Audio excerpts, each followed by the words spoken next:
Vous êtes à l'écoute des programmes de Studio Kalangu. Mesdames et messieurs, bonsoir et bienvenue dans l'édition d'information de ce mardi 6 mai 2025. Voici les titres. Installation ce matin à Niamey de la Commission nationale de lutte contre la drogue. À suivre un extrait de l'allocution du ministre de la Justice à l'occasion. Les transporteurs sur l'axe Arlita Tchibarakaten sont rappelés au respect du dispositif de convoi public mis en place par les autorités. On en parle dans ce journal. Je suis Nafis Adam Sirfo au micro. Le ministre de la Justice, Aliou Daouda, a procédé ce matin à Niamey à la mise en place des membres de la Commission nationale de lutte contre la drogue. C'est une avancée dans cette lutte et les criminalités associées, indique le ministre de la Justice.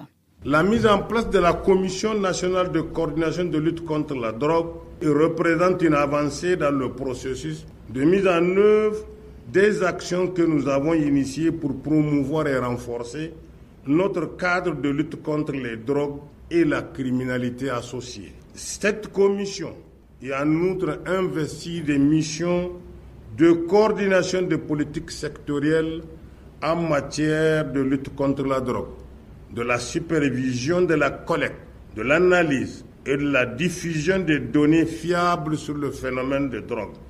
Des propos recueillis par la RTN. Lors d'un meeting organisé ce week-end à Difa, la Convergence pour la souveraineté nationale a dénoncé la présence prolongée des compagnies d'extraction de pétrole opérant sur le bloc d'Agadem de la région de Zender.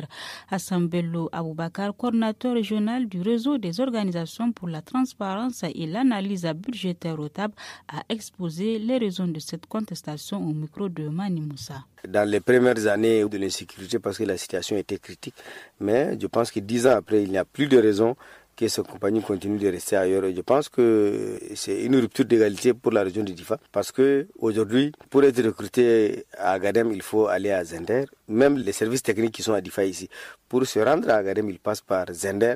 Et c'est un paradoxe et que c'est insensé, parce que la région de Difa, c'est une région à part entière. Et de surcroît, la région qui abrite les puits pétroliers. Donc il n'y a plus de raison que ces compagnies puissent rester ailleurs. Le préfet du département d'Arlit, le lieutenant-colonel Al-Mustafa Ousmane, a rencontré les transporteurs opérant sur l'axe Arlit-Tchibrakaten.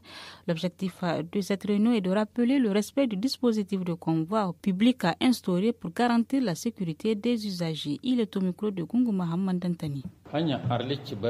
Sur l'axe Arlit-Tchibarakaten, des escortes sont organisées pour vous 2 fois par mois. Il est inadmissible que chacun se permette de prendre des passagers et quitter sans escorte pour les exposer aux coupeurs de route. Dorénavant, tout véhicule qui quitte sans la sécurité et que quelque chose arrive, le propriétaire du véhicule en sera responsable. Sur la route de Asamaka, par exemple, nous avons envoyé des agents de sécurité jusqu'à 3 fois, mais aucun véhicule ne les a suivis. Prochainement, tout véhicule qui quitte seul avec des passagers, si un malheur leur arrive, le propriétaire prendra tout en charge. Les soins ainsi que la sécurité chargée d'escorter l'ambulance. Parlons santé, le 5 mai marque la journée internationale de la sage-femme célébrée cette année sous le thème sage-femme indispensable dans chaque crise. À cette occasion, un éclairage est porté sur les conditions de travail des sages-femmes à Bankilare, localité située dans la zone des 3 frontières de la région de Tilaberi. Yaya Himou, responsable du centre de santé intégré, est interrogé par Al-Bashir Mohamed. Notre centre dispose pour le moment une seule sage-femme à la maternité. Mais néanmoins, il y a une infirmière qui l'appuyait avec une aide sage-femme. Si on a eu une autre sage-femme ou 2 autres sages-femmes supplémentaires, c'est vraiment un atout.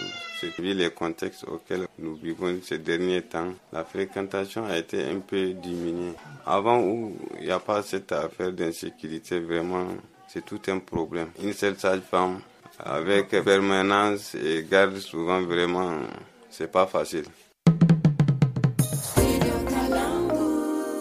Et cette brève pour terminer, les épreuves physiques du BEP et du CAP ont débuté lundi 5 mai et se poursuivront jusqu'au 9 mai sur l'ensemble du territoire national. Pour cette session 2025, un peu plus de 20 000 candidats sont inscrits. Les candidats dispensés pour raison de santé passeront une épreuve écrite. Et c'est la fin de ce journal.